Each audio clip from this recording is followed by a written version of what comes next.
भारत की जो सोल्जर्स हैं वो पहुंच गए हैं म्यांमार में, और जो अमेरिका की सोल्जर्स हैं वो पहुंच गए हैं बांग्लादेश के चिटागोंग में। जी कर सकते हैं जी, बल्कि बहुत शद्दोमत से कर सकते। और मैं बरमला ये कहता रहा हूं कि अक्टूबर के महीने में हमें चौकन्ना रहना पड़ेगा। नरेंद्र मोदी के साथ सऊदी अरब के गहरे ताल्लुकात हैं। अप्रैल 2025 में मोदी सऊदी अरब गया, वहां उसका जो प्रोटोकॉल था, फजा में F-15 F-18 जहाजों के घोड़े नचाए गए, हिंदुस्तान के झंडे लगाए गए, बल्कि उनके अब तो हिंदी में गाने भी गाते रहे, वेलकम करते रहे, और $100 अरब के साथ वो इन्वेस्टमेंट भी शुरू, रिफाइनरी तेल, ये सारा मामला आप जानते हैं। ईस्ट में काफी कुछ हो भी रहा है, और जिस तरह से प्रधानमंत्री मोदी की हमने देखा कि कोर कमांडर मीटिंग लेकर उसमें हमने उससे एक मैसेजिंग जरूर जाती है। लेकिन कल अगर इसी दफाई मुआहदे के मुताबिक वो होतीज जो हैं वो 4 रॉकेट मार देते हैं सऊदीया के ऊपर, तो इस मुआहदे के मुताबिक वो तसव्वुर किया जाएगा पाकिस्तान के ऊपर हमला है। तो सवाल पैदा होगा कि क्या पाकिस्तान इसमें कूदेगा?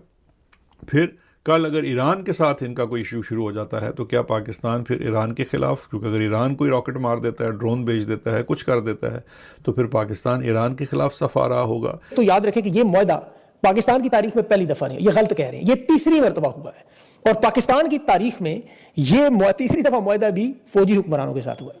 आप नॉर्थ ईस्ट में भारत को चैलेंज कर ही नहीं सकते, इम्पॉसिबल है, चेकमेट है वो। इसके अलावा जो हिंदुस्तान के लोग लाखों की तादाद में नए वीजे भी नहीं मिले, और इस वक्त भी सऊदी अरब में पाकिस्तानियों से ज्यादा हिंदुस्तान के लोग काम कर रहे हैं जो फॉरेन रेमिटेंस अपने मुल्क भेजते हैं।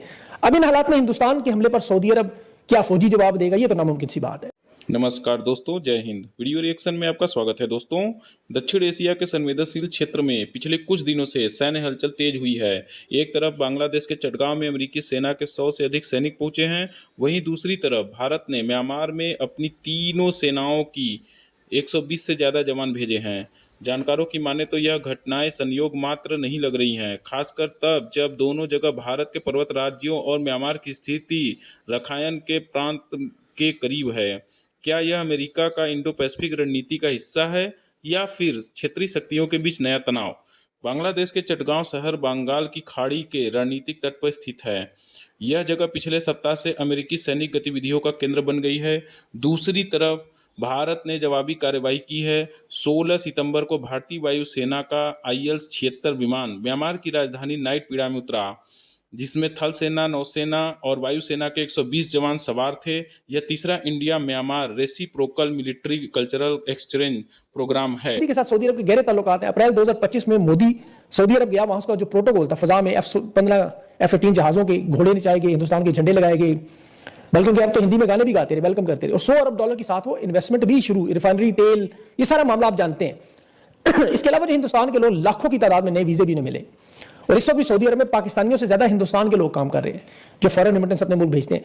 अब इन हालात में हिंदुस्तान के हमले पर सऊदी अरब क्या फौजी जवाब देगा, ये तो नामुमकिन सी बात है। लेकिन मौजूदा एस्टेब्लिशमेंट के लिए बड़ा खतरा वो अमेरिका बरतानिया के ताल्लुकात। अब आप जरा सोचें कि पाकिस्तान की तरफ से दिफा की पेशकश के बाद ये अमेरिका और इनके इत्तेहादी यूरोपीय मुल्क क्या ये खुश होंगे कि इतना बड़ा गाहक भागे?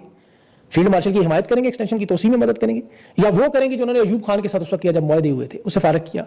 जनरल ज़िया-उल हक ने सऊदी अरब से जो मुआहदा किया था 1987 में खत्म हुआ, 88 में ज़िया फारग।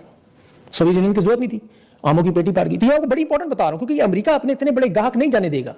माजी में भी जब अरब दुनिया ने OIC बनाने की कोशिश की, उम्मत मुस्लिमा का इत्तेहाद बनाने की कोशिश की, अलग से इस्लामी बैंक बनाने की कोशिश की, वो फिर चाहे ज़िया-उल हक था, जुल्फ़िकार अली भुट्टो था, अयूब खान था या इमरान खान थे, इन्हें किसी को भी नहीं छोड़ा अरब दुनिया में इन्होंने, बल्कि अरब दुनिया में जिसने डॉलर को छेड़ा उसे नहीं छोड़ा। दूसरी कंट्री में कारोबार की कोशिश पेट्रो डॉलर की। अब वो रहनुमाओं की पूरी एक लिस्ट बनाई। शाह फैसल 1973 में अरब इसराइल जंग के बाद मगरब पर तेल की पाबंदियां लगाने का सोच रहे थे। शाह फैसल को उसके भतीजे शहजादा फैसल बिन मसद से शाही महल के अंदर सरकारी इस्तकबालिया में गोली मारी गई। बाद में कातिल को ज़हनी मरीज बना दिया।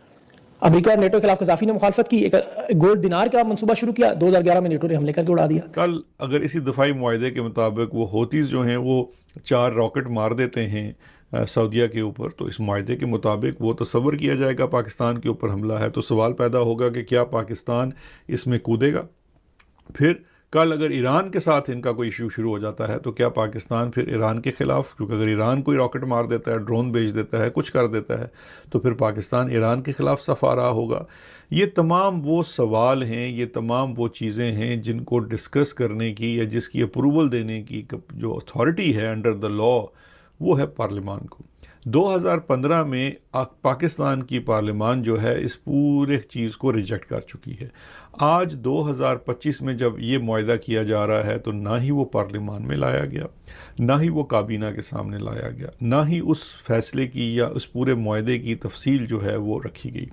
अब इस मुआहदे की जो लेजिटिमेसी है या उसकी एक लीगैलिटी है वो एक ये भी हो सकती है कि यानी कि मुआहदा होने के बाद आप आकर अपनी काबीना से इसको अप्रूव करा लें। तो ये भी एक बहुत बड़ा सवालिया निशान होगा कि क्या इसको अप्रूव कराया जाएगा या नहीं कराया जाएगा, क्योंकि ऑन ग्राउंड रियलिटी ये है कि अगर आप तस्वीरों को देखें तो वहाँ पर एक तस्वीर खींची गई जो ऑफिशियल सऊदी अरेबिया से जारी की गई, जिसमें जो मोहम्मद बिन सलमान और प्राइम मिनिस्टर ऑफ पाकिस्तान खड़े हैं और उनका डिफेंस मिनिस्टर और हमारा चीफ ऑफ आर्मी स्टाफ खड़ा है। हमारा डिफेंस मिनिस्टर वहाँ गया हुआ था, लेकिन माँ सवाए वो वहाँ पे चीफ ऑफ आर्मी स्टाफ के बैठने से पहले उनकी जो नशिस्त है उसकी अपने परने से सफाई के अलावा उसने कोई वहाँ खिदमत सर अंजाम नहीं दी।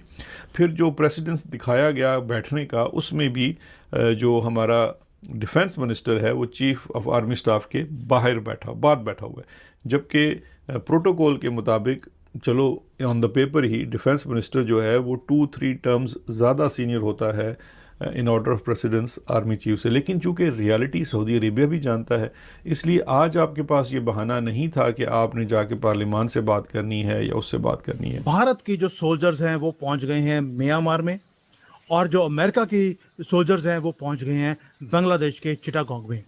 और ये जो डेवलपमेंट्स हैं इसने शॉक वेव्स भेज दी हैं पूरे साउथ एशिया के अंदर। अब हो क्या रहा है, ये सडन मिलिट्री डिप्लॉयमेंट्स, ये मूवमेंट्स क्यों होनी शुरू हो गई, मोदी जी पंगा क्यों ले रहे हैं अमेरिका के साथ, इसके पीछे बहुत बड़ा एक रीजन है। ये जियोपॉलिटिकल चेस गेम है जो खेली जा रही है हमारे बैकयार्ड में। इसके लिए आपको समझना पड़ेगा कि 1972 में इस एरिया को बोला गया था गोल्डन ट्रायंगल।